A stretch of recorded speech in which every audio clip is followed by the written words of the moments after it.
יואו, תאמיני, אבל לא מבינה מה הוא אמר לי, והוא מתחיל לדבר איתי, כאילו אני לא יודעת מה לעשות. יואו, אני כולי בלחץ, וגם אני לא מה זה, אימא'לה? אני לא רואה כלום. מה זה, אומייגן? איפה כולם? איפה לוקר? אני לא רואה כלום. לכי תדליקי את האור. אמא, אדון שפירה. אני התחבאתי פה. גם אני, אימא'לה. יאללה, בואי על לוקר. יואו, מה זה בולגן שאתה עושה? לגמרי. יואו, לגמרי.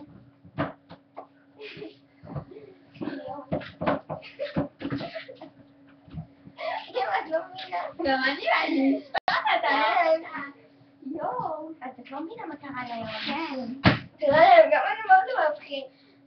משהו, את לא מבינה. בטי, את לא מבינה. אמא, אבל מי קוראים לי? למה יש חושך עוד הפעם? יואו, מה זה? נראה לי משהו נתפס בחשמל. אמא, טוב, אני אלך להדליק.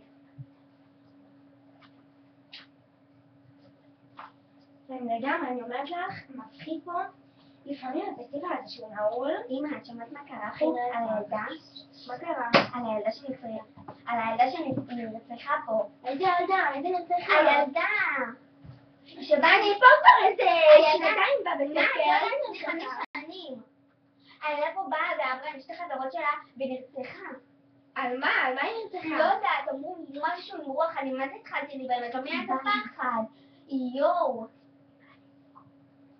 אמא, מפחיד. מה, הייתה פה ילדה שנרצחה?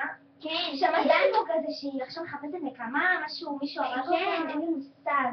וזה נהיה משהו מפחיד. פה בבית ספר? בבית ספר הזה. נראה לך שהיה סתם הפסקת חשמל?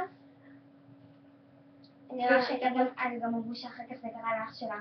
אח שלה הקטן? אח שלה הקטן. אמא! נראה לי שצריך ללכת מהבית ספר הזה. טוב, אני אומרת בוא נחזור הביתה. יאללה. בוא. מגיעים פה.